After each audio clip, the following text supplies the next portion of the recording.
Leaving the comfort zone.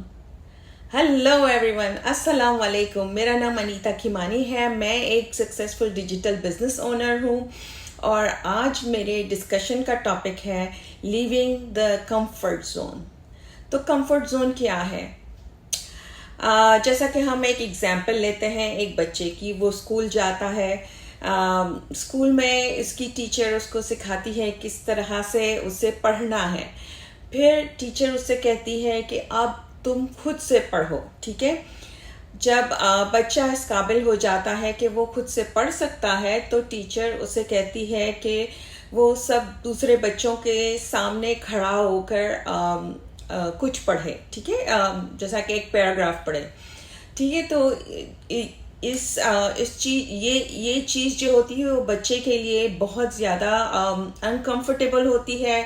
اسے اپنے comfort zone سے باہر نکل کر تمام اسٹوڈنٹس کے سامنے کچھ بولنا ہوتا ہے، پڑھنا ہوتا ہے. یہ ایک بچے کے لیے بہت زیادہ مشکل چیز ہوتی ہے. لیکن جب بچے اس کمفرٹ زون سے باہر نکلتے ہیں، بار بار اس کی پریکٹس کرتے ہیں، اس کے پیرنٹس اس کو پریکٹس کراتے ہیں، اس کی ٹیچر اس کو پریکٹس کراتی ہے، اور پھر وہ اس قابل ہو جاتا ہے کہ وہ اپنی پوری کلاس کے سامنے وہ ریڈنگ کر سکتا ہے اور اپنے کمفرٹ زون سے باہر نکل جاتا ہے. تو یہی چیز ہے کہ ہم وہ چیزیں جس میں ہمیں کمفرٹ ملتا ہے، جیسا کہ ہم اپنے گھر میں بیٹھ کر ٹی وی دیکھتے ہیں، چائے پیتے ہیں، اپنے جاب پر جاتے ہیں، جاب سے آ کر جو بھی ہمارے گھر کا جو کام کاج ہوتا ہے ہم کرتے ہیں، یہ سب ہمارا کمفرٹ زون ہے. لیکن اگر ہم اپنے کمفرٹ زون سے باہر نکلنے کی کوشش کرتے ہیں، جیسا کہ اگر میں کسی سے کہتی ہوں کہ آپ کو دن میں 30 منٹ بیٹھ کر ایک کتاب پڑھنی ہے. ٹھیک ہے. اب ہر ایک تو یہ بات مانے گا نہیں. کوئی کہے گا نہیں مجھے نہیں پڑھنا، کوئی کہے گا مجھے پڑھنا نہیں آتا، کوئی کہے گا کہ ارے یہ تو بڑی مشکل کتاب ہے.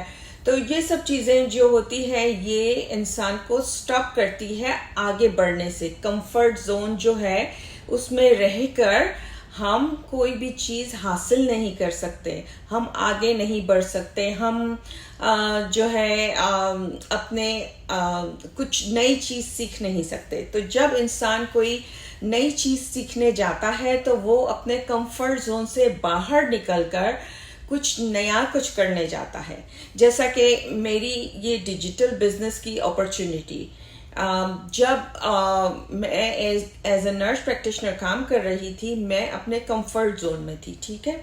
پھر جب مجھے یہ بزنس سٹارٹ کرنا تھا اس وقت مجھے ایک نئی چیز سیکھنی تھی، اور اگر اس وقت میں یہ کہتی کہ نہیں مجھے نئی چیز نہیں سیکھنی، مجھے اپنے ہی کمفرٹ زون میں رہنا ہے، تو میں جو ہوں وہ آگے نہیں بڑھ سکتی، اپنا ڈیجیٹل بزنس سٹارٹ نہیں کر سکتی، اور پھر میں اپنے پیرنٹس، اپنی فیملی کو کوالٹی ٹائم بھی نہیں دے سکتی تھی. ٹھیک ہے. تو یہ بہت ضروری ہے. اگر ہم آگے بڑھنا چاہتے ہیں، بہتر بننا چاہتے ہیں، کوئی نئی چیز سیکھنے چاہتی ہیں، تو ہمیں اپنے کمفرٹ زون سے باہر نکلنا پڑتا ہے. ٹھیک ہے. تو آپ بھی اس چیز کے بارے میں ریفلیکٹ کیجئے کہ آپ نے کیا چیز ایسی کی ہے جس میں آپ اپنے کمفرٹ زون سے باہر نکلے ہیں، اور جب آپ نے ایسا کیا ہے تو آپ کو اس میں سکسیس حاصل ہوئی ہے. ٹھیک ہے. ساتھ ہی ساتھ میں یہ بھی کہوں گی کہ جب میں اس بزنس میں آئی تب میں ویڈیو شائع تھی. میں لوگوں کے آگے آ کر کوئی بھی پریزنٹیشن پیش کرنا جو تھا وہ میرے لیے بہت زیادہ انکمفرٹیبل تھا. پسینے چھوٹ جاتے تھے. لیکن جب میں اس بزنس میں آئی تو آہستہ آہستہ پریکٹس کر کے میرے مینٹور کی مدد سے، میرے جو دوسرے پارٹنرز تھے ان سب نے میری مدد کی، اور میں اب اس قابل ہو گئی ہوں کہ میں ویڈیوز بناتی ہوں ہر روز. ساتھ ہی ساتھ میں دوسروں کو بھی سکھاتی ہوں کس طرح سے یہ کرنا ہے. تو یہ سب جو تھا یہ میرے لیے اپنے کمفرٹ زون سے باہر نکل کر جو ہے کام کرنا تھا، اور جس کے ذریعے مجھے جو ہے کامیابی حاصل ہوئی. تو آپ بھی بتائیے کہ آپ نے ایسا کون سا کام کیا ہے جس میں آپ اپنے کمفرٹ زون سے باہر نکلے ہیں اور آپ کو کامیابی حاصل ہوئی ہے. تو انشاءاللہ آپ سے کل ملاقات ہوگی ایک نئے ٹاپک کے ساتھ. اپنا بہت بہت خیال رکھیے. خدا حافظ.